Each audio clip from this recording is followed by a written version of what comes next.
मैं रुखसार हसन। रहमतुल्लाह। आप देख रहे हैं आपका और हमारा अपना रिएक्शन यूट्यूब चैनल। दोस्तों अगर आपको हमारी वीडियो अच्छी लगे चैनल को लाइक शेयर जरूर कर दें। तो आज वीडियो आई है डिफेंस डिटेक्टिव की। पुरानी वीडियो ज़रूर है लेकिन रहमतुल्लाह नहीं मानता था 93,000 जो पाकिस्तान सरेंडर किए 1971 में। उसके भाई ने मुझे रिकमेंडेशन की थी, काफ़ी दिनों से कह रहा था कि इस पर रिएक्शन करो, आपको पता सारा चल जाएगा 93,000 थे या कम थे। वो तो खैर अब रहमतुल्लाह को पार्टी पलट चुकी है, वो हमें खानी है, हार चुका वो पार्टी। उसकी छोटी सी वीडियो भी बना के आपको सेंड करेंगे, मान चुका भी मैं हार गया हूँ।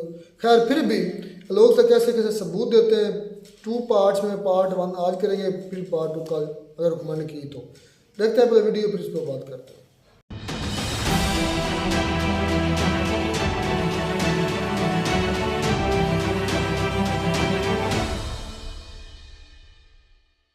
इस वीडियो में बताई गई सारी जानकारी पब्लिक प्लेटफॉर्म पर उपलब्ध है। इसमें ऐसी कोई जानकारी नहीं दी गई है जिससे हमारे सुरक्षा बलों की गोपनीयता भंग होती है। डिफेंस डिटेक्टिव सेना का सम्मान करता है और उन्हीं जानकारियों के आधार पर काम करता है जो सार्वजनिक रूप से मौजूद हैं। नमस्कार दोस्तों, डिफेंस डिटेक्टिव के एक और एपिसोड में आपका स्वागत है। मैं हूं आलोक।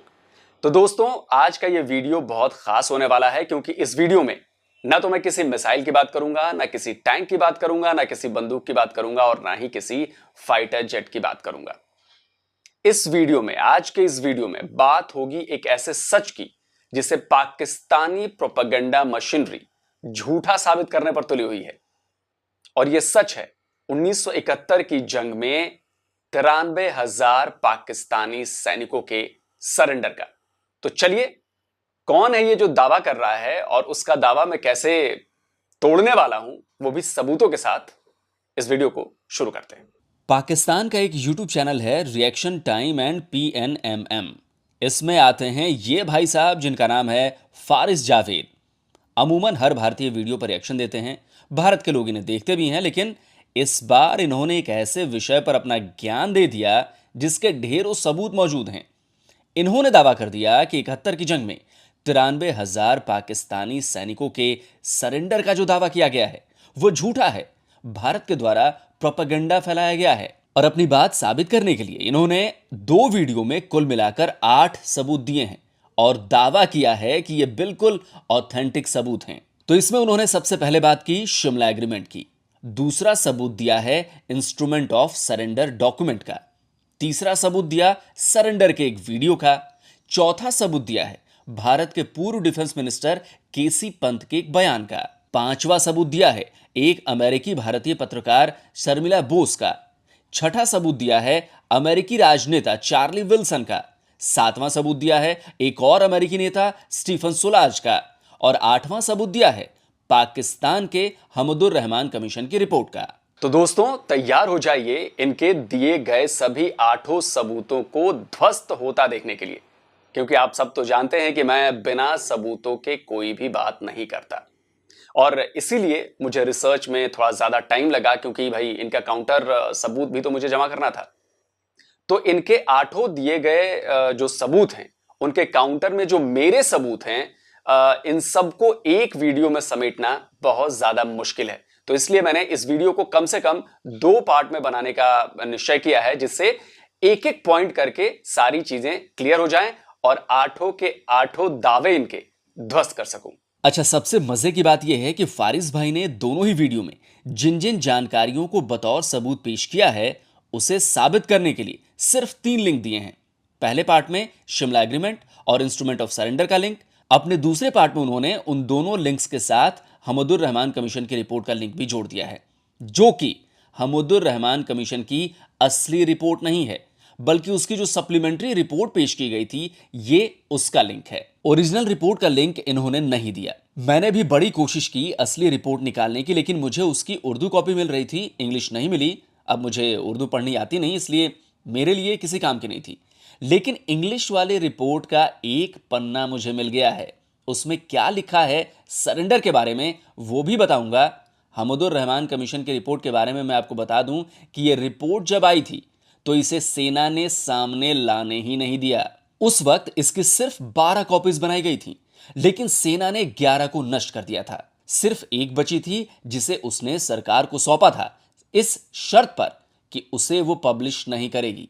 साल 2000 में पाकिस्तानी सरकार द्वारा इसे डीक्लासिफाइड किया गया था, लेकिन अभी भी इंटरनेट पर इसके अंग्रेजी वर्जन का मिलना बेहद मुश्किल है। शायद उसकी वजह यह है। इस रिपोर्ट को अगर आप पढ़ेंगे तो यकीनन जो सानहा मशरकी पाकिस्तान है उसके कुछ हकायक आपके इल्म में आ जाएंगे, आपका सर शर्म से झुक भी जाएगा। फारिस भाई, सिर तो आपका भी शर्म से झुकने वाला है। आपको थोड़ा रिसर्च करके ओरिजिनल लिंक शेयर करना चाहिए था, क्योंकि आपके दावों की ऑथेंटिसिटी पर तो यही शक पैदा हो जाता है। अरे भाई, जब 8 सबूत दिए हैं तो फिर उनके 8 लिंक भी तो दे देते।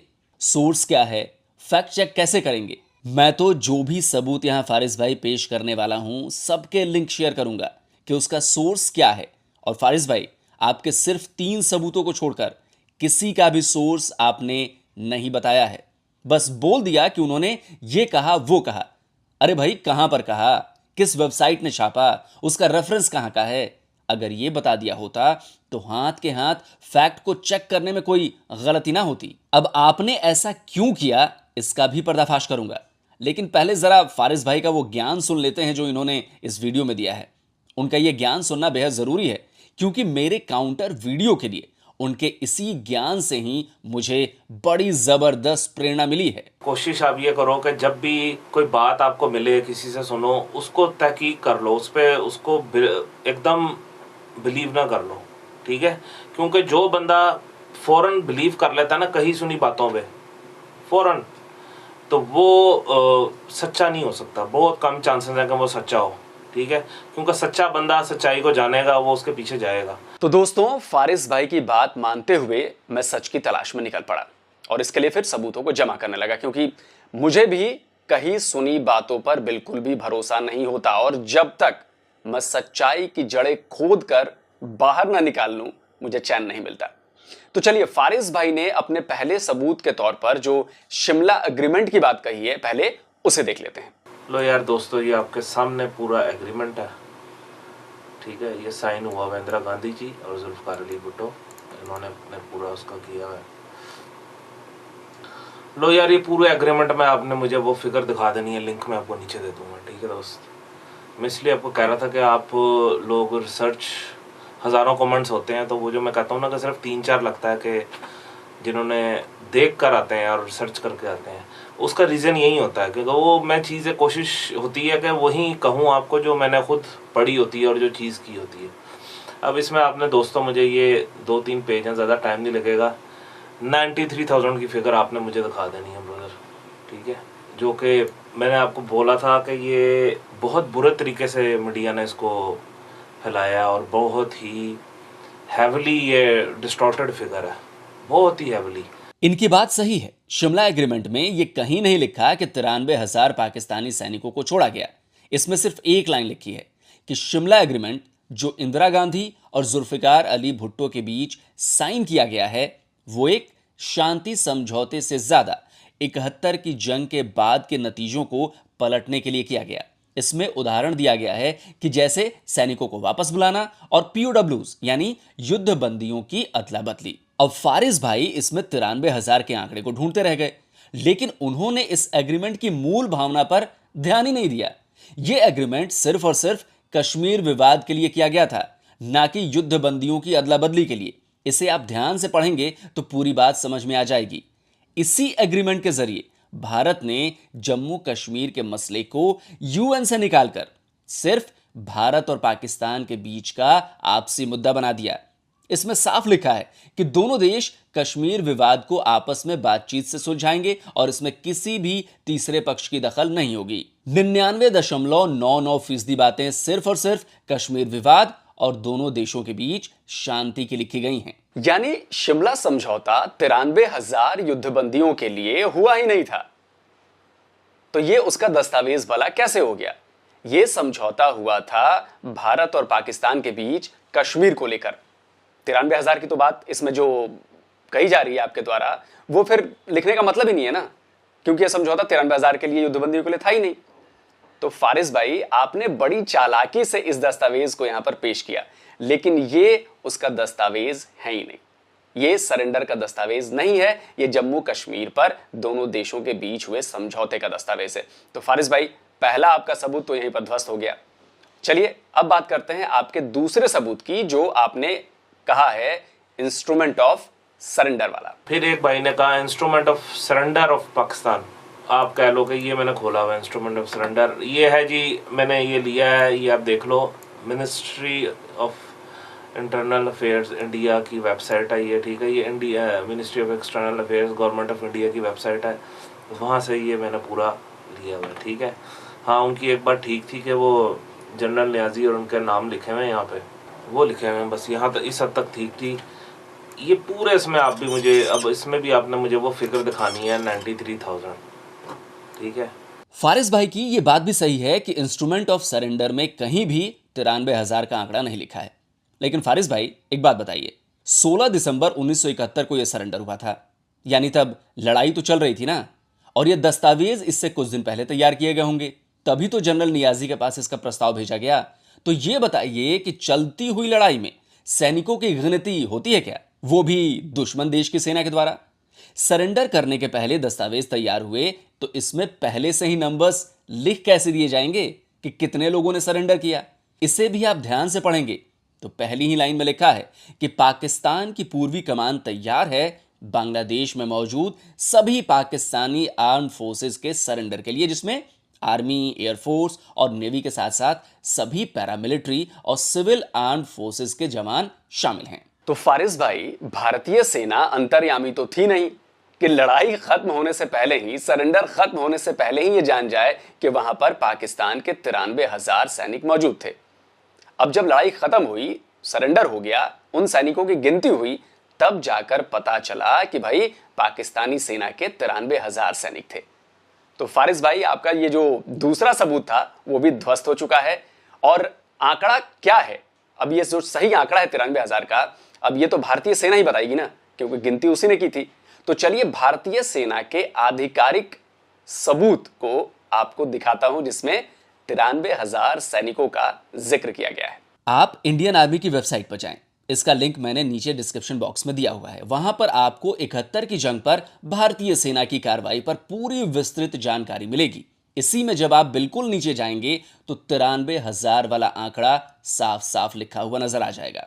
फारिस भाई, अब इस मामले में तो भारतीय फौज पर आपको यकीन करना ही होगा, क्योंकि इंडियन आर्मी की ये आधिकारिक वेबसाइट है और इस पर लिखा एक एक शब्द ऑफिशियल है, और पाकिस्तानी आर्मी की तरह हमारी सेना झूठ नहीं बोलती, तो यहां पर झूठा रिकॉर्ड नहीं लिखा जा सकता। और सबसे बड़ी बात कि आपकी सेना का सरेंडर हमारी सेना ने कराया।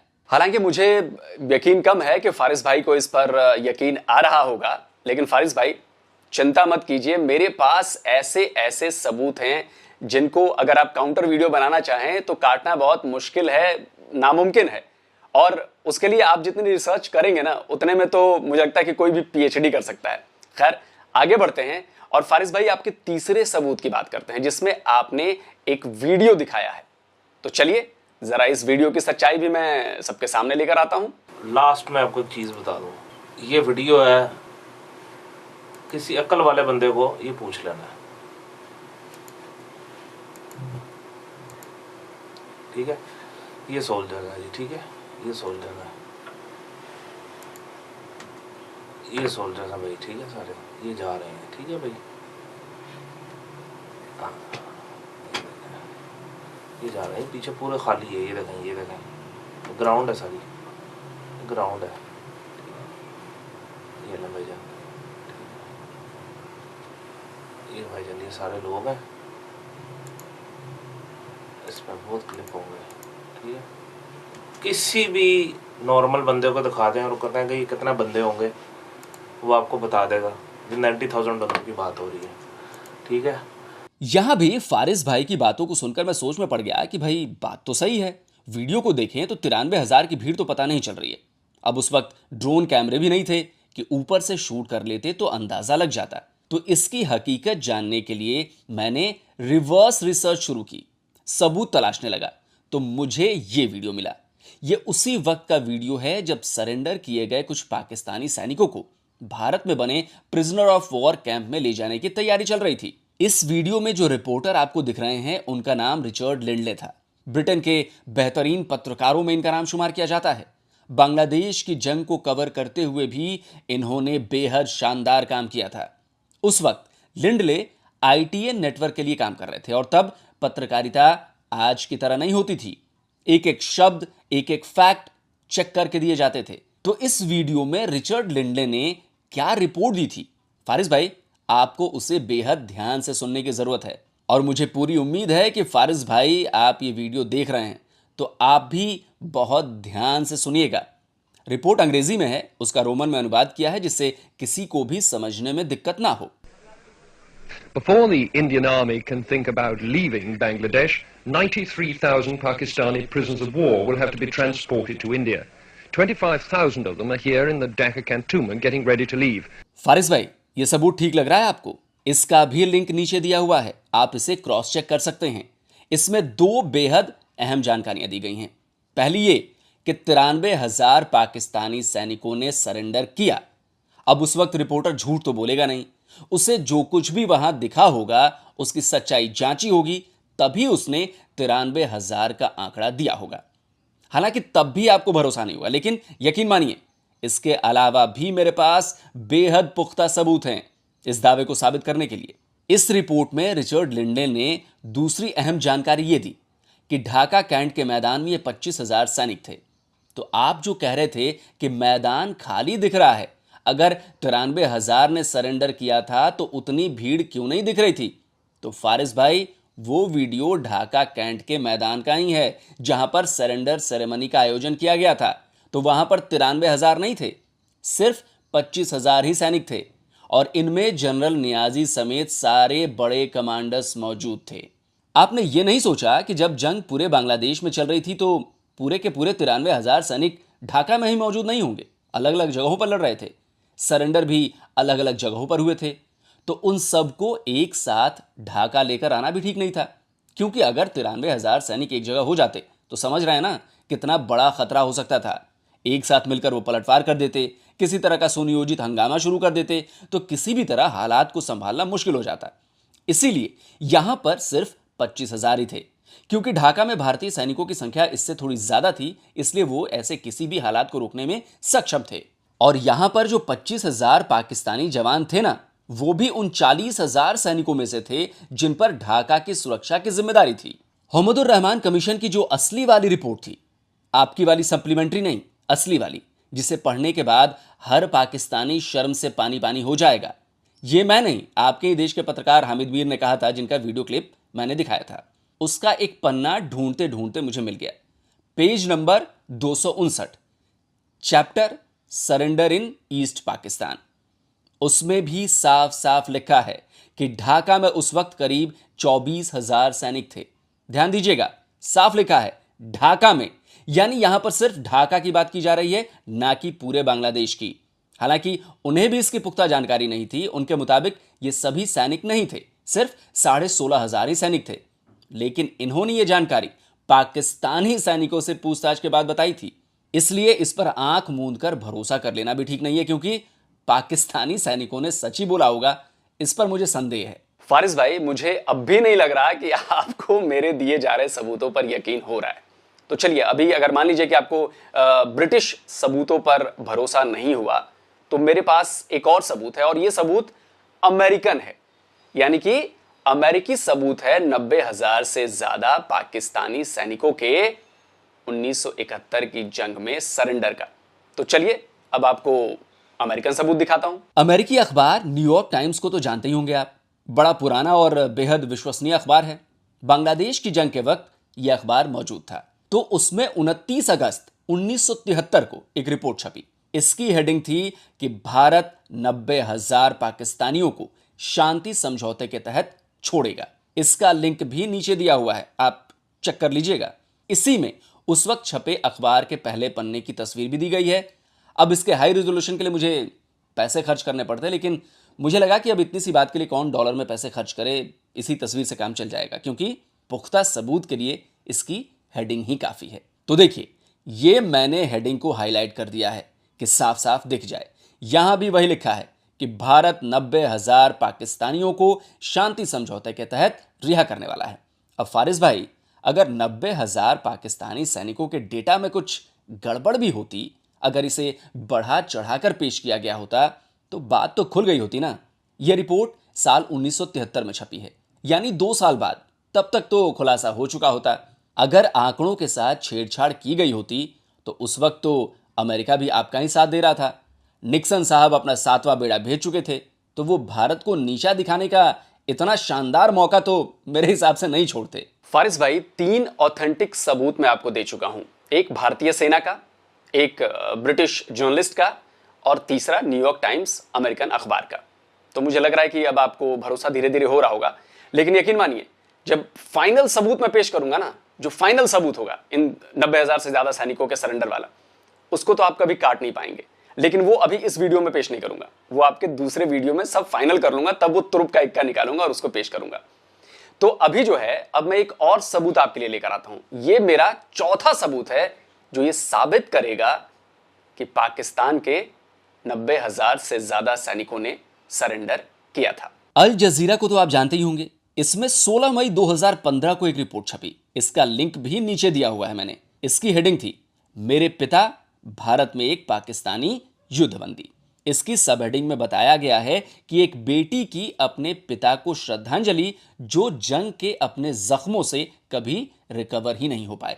इस रिपोर्ट में इन्होंने अपने पिता मेजर नदीम अहमद के बारे में बताया है और इसमें कहा है कि फरवरी 1974 को 93,000 युद्धबंदियों के साथ उनके पिता को भी वापस पाकिस्तान भेज दिया गया।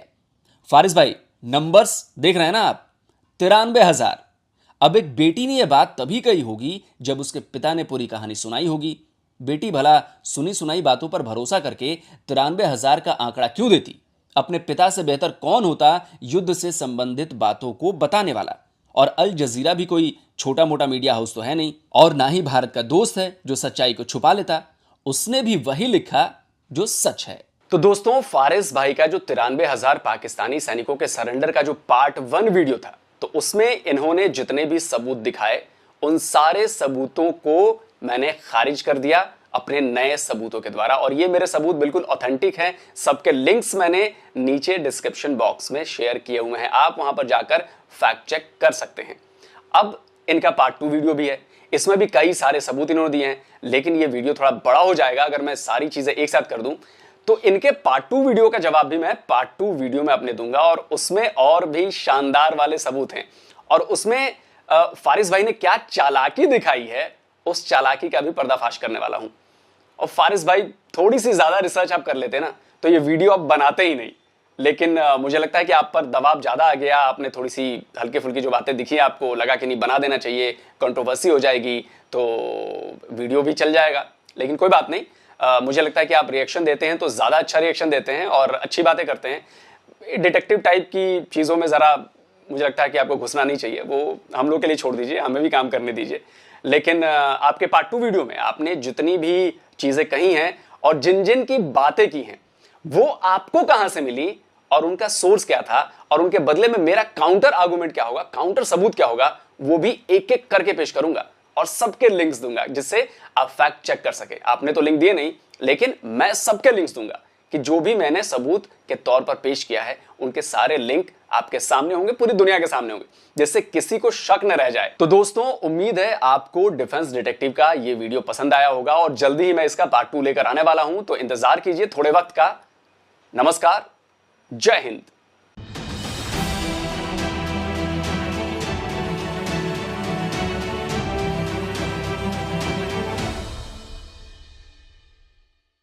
इस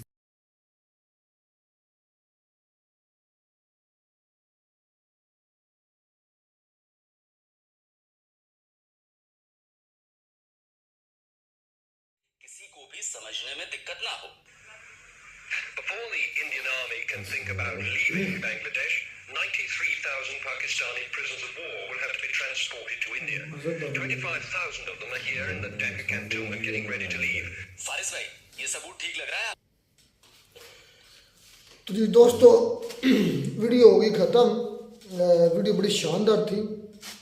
अभी तो ये 4 सबूतों को काउंटर किया है जो फारिस उसका नाम बता रहे थे लोग साहब, क्योंकि ये वीडियो मैंने इसलिए उठाया, आज से कुछ दिन पहले रहमतुल्लाह ने भी यही बात की, बल्कि इनका यही बोलना था कि 93,000 सरेंडर हो ही नहीं सकते, क्योंकि इसका माना यह था कि 93,000 तो पूरी एक सिटी की आबादी बनती है, तो उसको अपनी आर्मी पर बड़ा गर्व और बड़ा गरूर और बड़ा घमंड था कि ये ऐसा नहीं, इसलिए मैं नहीं था मुझे, मतलब आपको लगता था कि ये गलत बयानी हो रही है, जल्दी यार मान गए। तो उस पर फिर हमने भी सर्च की ऑनलाइन, उसके बाद उस वीडियो के बाद फिर वो वीडियो जिस तरह इंडियन दोस्तों के पास पहुंची, उन्होंने फिर मुझे रिकमेंड की ये आलोक भाई की वीडियो, लोग साहब की कि ये आप चेक करें तो आपको पता चल जाएगा।